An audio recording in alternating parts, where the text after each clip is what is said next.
আসসালামু আলাইকুম। Welcome back to my channel. আজ আমরা বেল্ট সম্বন্ধে সব কিছু জানব।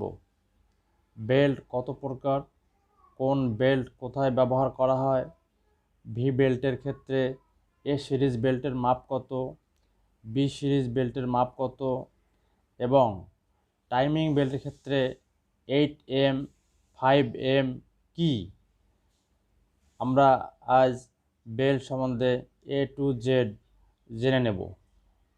আপনি যদি আমার চ্যানেলে নতুন হয়ে থাকেন তাহলে please the subscribe and hit the bell icon.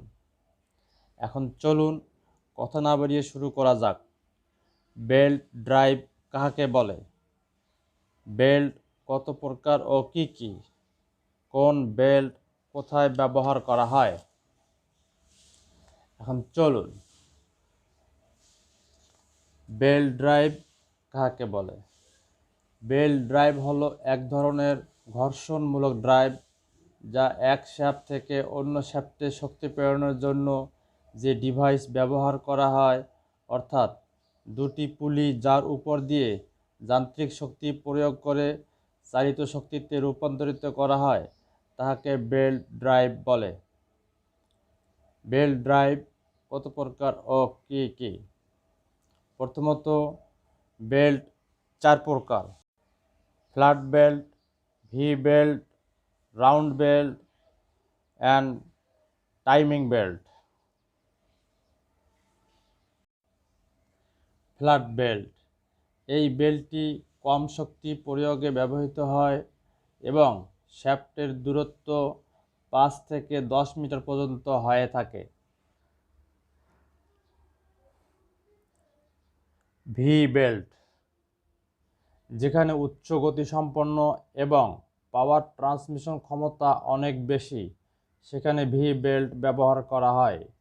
V বেল্টে এক পুলি থেকে অন্য পুলির দূরত্ব থাকে ম্যাক্সিমাম 2 মিটার।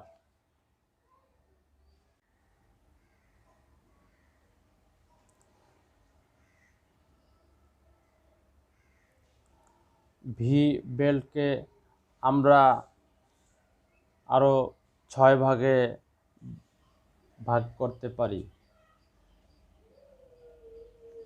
যেমন M, A, B, C, D, E.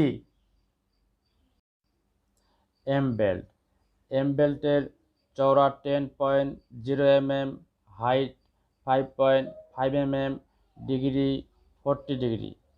A belt, A বেল্টের চওড়া 12.5 mm, height 9.0 mm, degree 40 degree.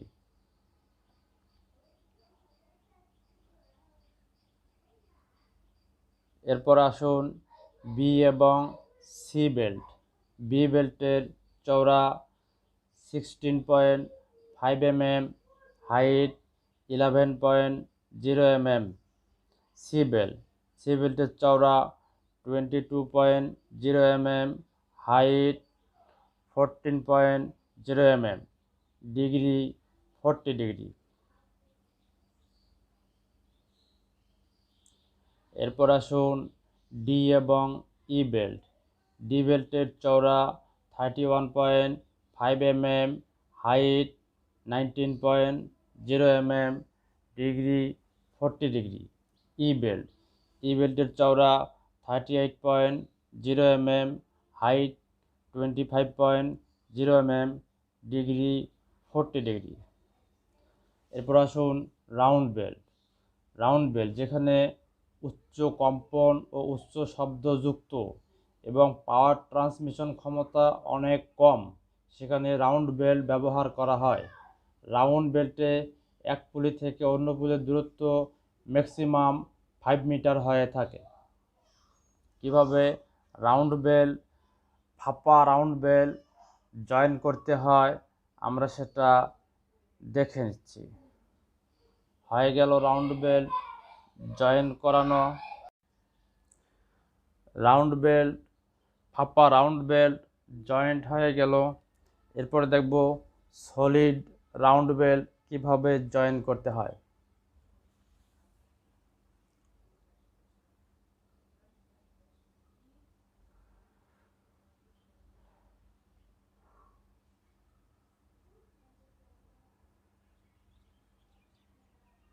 Solid round bell, বেল্টের দুই মাথা একখানে করে ফেস টু ফেস মাথা মিলিয়ে চাপ এবং তাপের মাধ্যমে একখানে করে জয়েন করতে হয়। তবে চলুন আমরা দেখে নেব কিভাবে সেই জয়েন্টটি করতে হয়।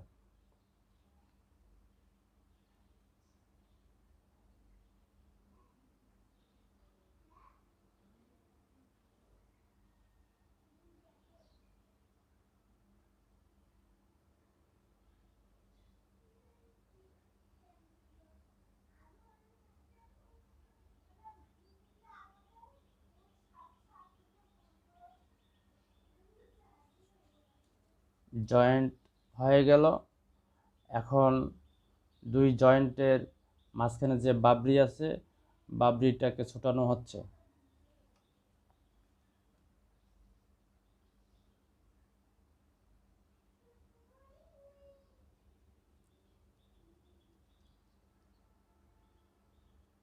এরপর আসুন টাইমিং বেল্ট। এই বেল্টে সুনির্দিষ্ট টাইমিং ও স্লিপবিহীন হয়ে থাকে এবং নির্ভরযোগ্য প্রয়োগের ক্ষেত্রে ব্যবহার করা হয়। এই বেল্টে পাওয়ার ট্রান্সমিশন ক্ষমতা 100%, বেল্ট স্লিপ 0%। টাইমিং বেল্টের 8M অ্যান্ড 5M কি? 8M অথবা 5M বেল্টের এক টিথ থেকে অন্য টিথ অথবা পুলির এক টিথ থেকে অপর টিথের যে দূরত্বটাই 5mm হয়ে থাকে অথবা 8mm হয়ে থাকে। আমি আশা করি বেল্ট সম্বন্ধে অনেক কিছুই কভার করতে পেরেছি। যদি আপনি এখনও মনে করেন যে আমি কোনো কিছু মিস করেছি, তাহলে দয়া করে আমাকে কমেন্টে জানাবেন। এবং যদি এই ভিডিওটি আপনার কাছে ভালো লাগে থাকে, তাহলে লাইক, কমেন্ট ও শেয়ার করতে ভুলবেন না। ধন্যবাদ, ভালো থাকবেন। আসসালামু আলাইকুম।